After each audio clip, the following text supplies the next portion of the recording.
İşin kötü tarafı, bu raporda da zikrediliyor, eğitim ayağının çok ciddi bu işin içinde olması. Yani okullara gidin, dersler çoğu boş geçiyor.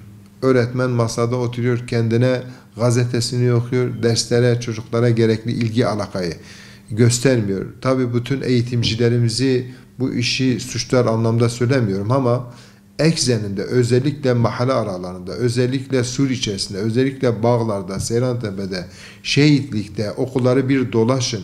Çok özverili öğretmenler de var. Öğrencilerin elinden tutup ailesiyle tanışıp evine kadar ziyaret eden öğretmenler de var. Çok vurdum duymaz öğretmenler de var. Benim çocuğum da ilgilenmeyen, ona elini uzatmayan, onun değerleriyle ilgili nasihatlarda bulunmayan öğretmen çocuğu ne yapar? Okulla çocuk arasında bir uçurum meydana getirir. Çocuk diyor, baba öğretmen demiş ki siz okuldan sonra ne yapıyorsunuz? Herkes kendi okuldan sonra yaptığı şeyi anlatmış. Ona demiş ki hayır öyle yapmayın. Okuldan sonra işte şu kültür merkezine gidin. Şu aktiviteleri sınıf arkadaşlarınızla beraber yapın. Diyor, ben de demişim ki okuldan sonra camiye gidip Kur'an dersi alıyorum öğretmenim. Kızım ne gerek var? Sen zaten İmam Hatip okuyorsun. Okuldan sonra camiye gitmene gerek yok, vaktini kaybetme diyen bir öğretmenden ne beklenilir? Ya da sınıfa geliyor, sınıfları dolaşıyor. Bugün çok sınıf sıcak. Başlarınızı niye kapatmışsınız? Hepiniz kardeşsiniz. Şimdi bu tür bir eğitimcinin öğrenciye vereceği şey yoktur.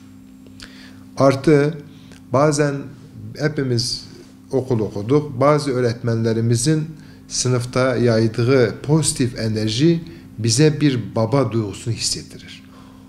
Çocuklar, hayatın iç yüzü budur. Şuna dikkat edin. Şunu yaparsanız Allah sizden razı olmaz. Şunu yaparsanız toplum sizi sever ve toplumda örnek teşkil edecek şahsiyetli insanlar olabilmemiz için gayret göstermişler. Bizim o örnek teşkil eden öğretmenlere ihtiyacımız var. Tabii sadece öğretmenleri kastediyorum. Öğretmenlerin dışında da elbette toplumda önder olan, örnek olacak herkes bu noktada görevini yerine getirmeli. Tabii siyasi irade de bu noktada gerekli tedbirleri almalı, mülki amir gerekli tedbirleri almalı. Şimdi bölgemizde eğitimciler iki kişi arasında sıkışmışlar.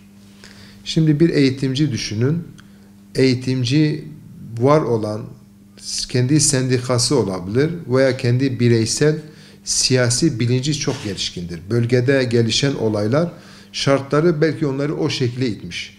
Ama kendisine emanet edilen çocuklara gerekli vakti ve zamanı da ayırması lazım. Yani öğretmen eylemdedir. Öğretmen işte sendikanın aldığı karardaki eylemdedir veya okula gitmez. Öğretmen işte yapılan her panele gider. Öğretmen yapılan her eylem içerisindedir ama öğretmen sınıfa girme esnasındaki hassasiyeti göstermez. Telefonla konuşur. Sınıfa 40 dakikalık ders esnasındaki son 15 dakikada sınıfa girer. Şimdi itiraz ettiğin zaman diyor ki çok önemli bir mevzum vardı. Bazen veli olarak okula gitmişiz, öğretmen sınıfta telefonla görüşmeler yapıyor. Şimdi böyle bir öğretmenin kendine emanet edilen öğrencilere vereceği bir şey yoktur. Şimdi ikinci kategorideki öğretmenlerimiz, işin kötü tarafı, okulda derslere gerekli ihtimamı göstermez. Okulun dışında da bir etüt merkezi açar. Veya bir dershaneye gider. Özel ders verir. Birden fazla işe yoğunlaşır. Kendi okulun içerisindeki öğrenciler çok zayıftır ders oranları. Sıralamada belki en altlardadır. Ama öğrencilere özel ders verme niyetinde olduğu etüt merkezine önem verir, reklamını verir, tanıtımını yapar. Oraya vakit ayırır. Orayı bir üst olarak kullanır ve öğrenciyi bakıyorsun ki oradaki öğrencilere gerekli hassasiyeti göstermiş. İşte bütün öğretmenlerimizden, bütün eğitimcilerimizden özellikle ricam şudur. Diyarbakır'ımıza sahip çıkın. Size emanet edilen çocuklara sahip çıkın. Size gönderdiğimiz çocuklara sizin bir eğitimci ve baba olarak görmek istiyoruz. Siz onlara doğru yolu gösterin. Artı onların değerlerine, dini değerlerine, onların ailelerinin dini değerlerine de saygı gösterin. Sen öyle düşünmüyor olabilirsin ama o noktada öyle düşünen çocuğa da karşı gelme. Onu dışlama, ötekileştirme.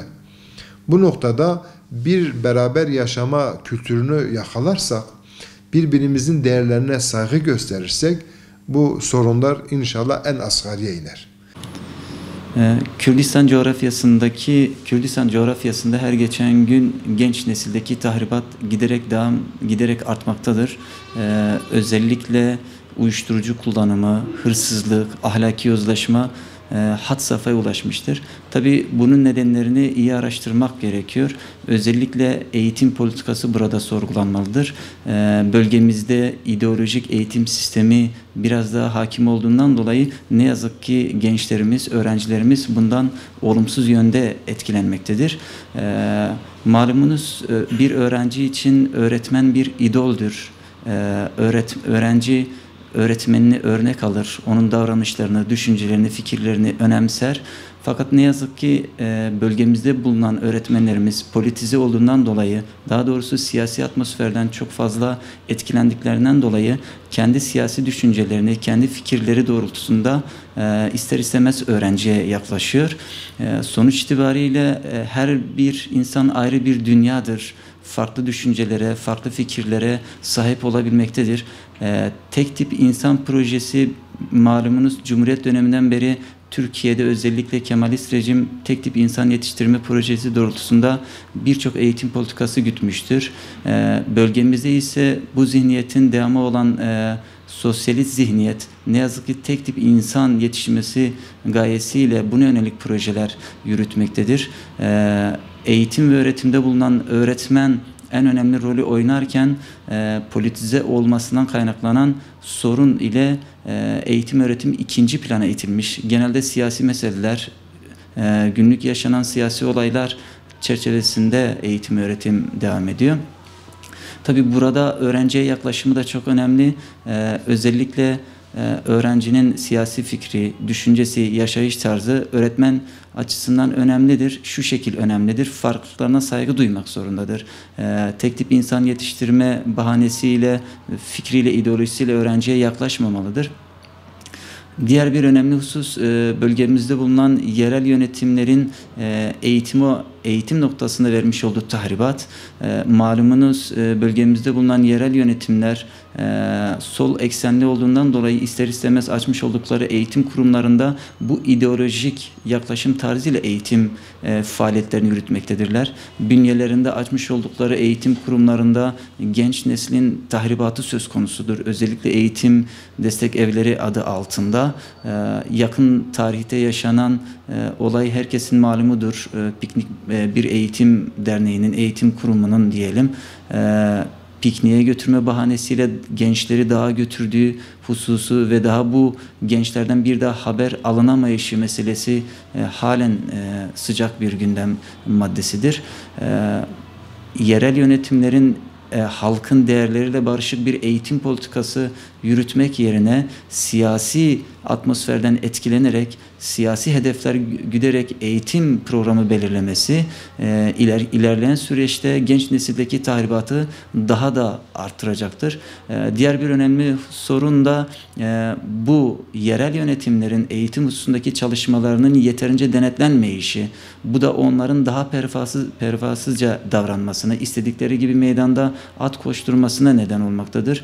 Ciddi denetimlerin yapılması, sorgulanması gereken bir husustur. Sonuç itibariyle bölgemizde bulunan genç nesil ileride bu ülkeyi sahiplenecek, bu ülkenin evlatlarıdır. Siyasi emeller uğruna, ideolojik hesaplar uğruna kurban edilmemeleri gerektiğine inanıyoruz. Bu yönde ciddi adımların atılması gerektiğine inanıyoruz.